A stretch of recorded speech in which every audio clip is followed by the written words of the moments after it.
नमस्ते, मैं प्रदीप धलेट। आज हम तुलसीदास जी की प्रसिद्ध कविता वन के मार्ग में का भावार्थ सहित वर्णन करेंगे। यह कविता तुलसीदास जी की प्रसिद्ध रचना गीतावली से ली गई है।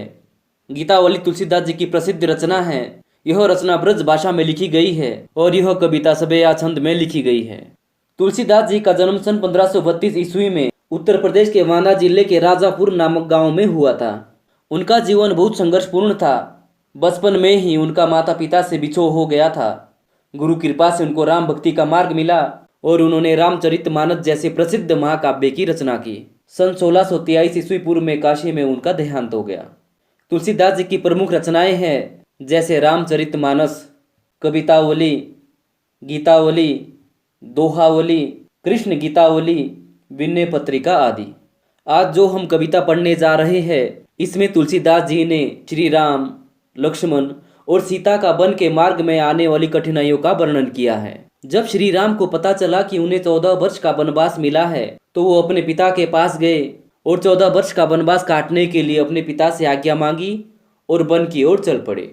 जब इस बात का पता सीता और लक्ष्मण को चला तो वो दोनों भी उनके साथ वन की ओर चल पड़े। कविता इस प्रकार से है। पुर ते निकसी रघुवीर वधु, धरी धीर दय मग में डग दवे। जल की भरी भाल कनी जल की, पुट सुखी गए मधुराधर वे। फिरी बूझती हैं चलनो अब के तिक, पर्ण कुटी करी हूँ कित हवे। तिय की लखी आतुरता, पिय की अखियां, अति चारू चली जल चवे।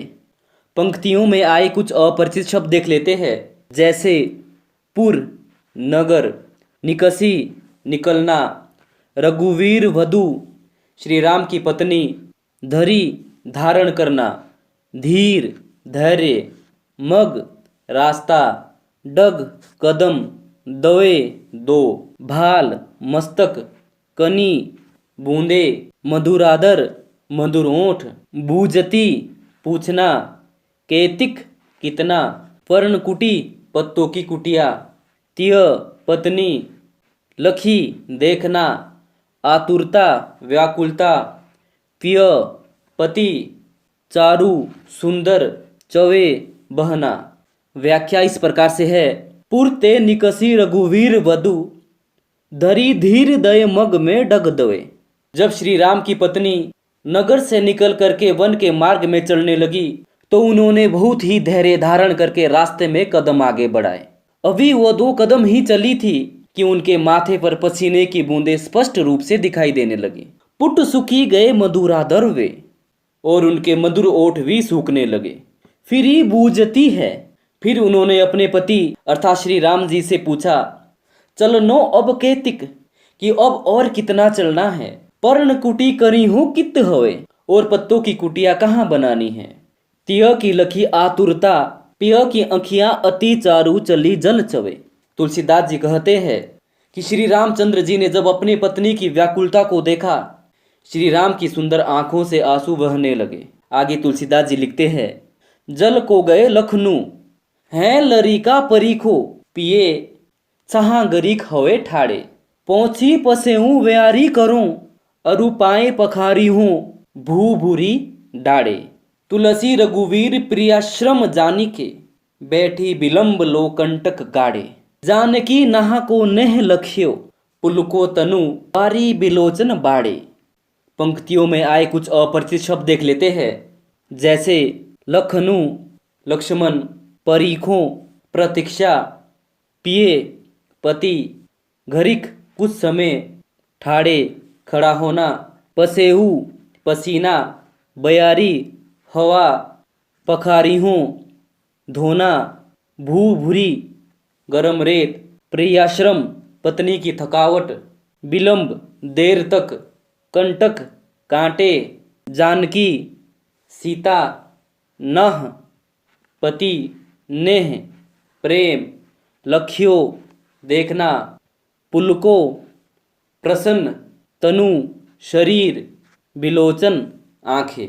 आगे तुलसीदास जी कहते हैं कि सीता माता श्री राम से कहती है कि लक्ष्मण पानी लाने गए हैं लेकिन वो अभी बालक है, इसलिए हे स्वामी आप कुछ समय के लिए पेड़ की छाया में खड़े होकर के उनकी प्रतीक्षा करो।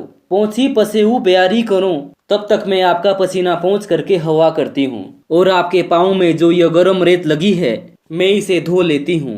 तुलसीदास जी कहते हैं, श्री राम ने सीता को थका हुआ जान करके देर तक बैठ करके उनके पाँव से कांटे निकालने लगे। जानकी नहा को नेह लख्यो। सीता माता ने श्री राम का अपने प्रति इस प्रकार से प्रेम को देख करके उनका शरीर पुलकित हो उठा, बारी बिलोचन बाड़े, और उनकी आंखों से आंसू बहने लगे। इसके साथ ही तुलसीदास जी के दोनों सवैया समाप्त हो जाते हैं। तो चलिए कविता में आए कुछ अपरिचित शब्द को एक साथ पढ़ लेते हैं। जैसे पुर, नगर, निकसी, निकली, धरी, धारण करना, धीर, धैर्य, मग, रास्ता, डग, कदम, भाल, मस्तक, कनी, बूंदे, मधुरादर, मधुर होंठ, बूजती, पूछना, कैतिक, कितना, पर्णकुटी, पत्तों की कुटिया, तिय, पत्नी, आतुरता, व्याकुलता, पिय, पति, चारु, सुंदर, चवे, वहना, परीखो, प्रतीक्षा, घरिक, कुछ समय, ठाड़े, खड़े होना, पसेऊ, पसीना, बयारी, हवा, पखारियों, धोना, भूख बुरी, गरम रेत, विलंब, देर, नाह, पति, नेह, प्रेम, लख्यो, देखकर, तनु, शरीर, बिलोचन, आंखें। तो आज के लिए इतना ही, मिलते अगली वीडियो में, तब तक के लिए धन्यवाद।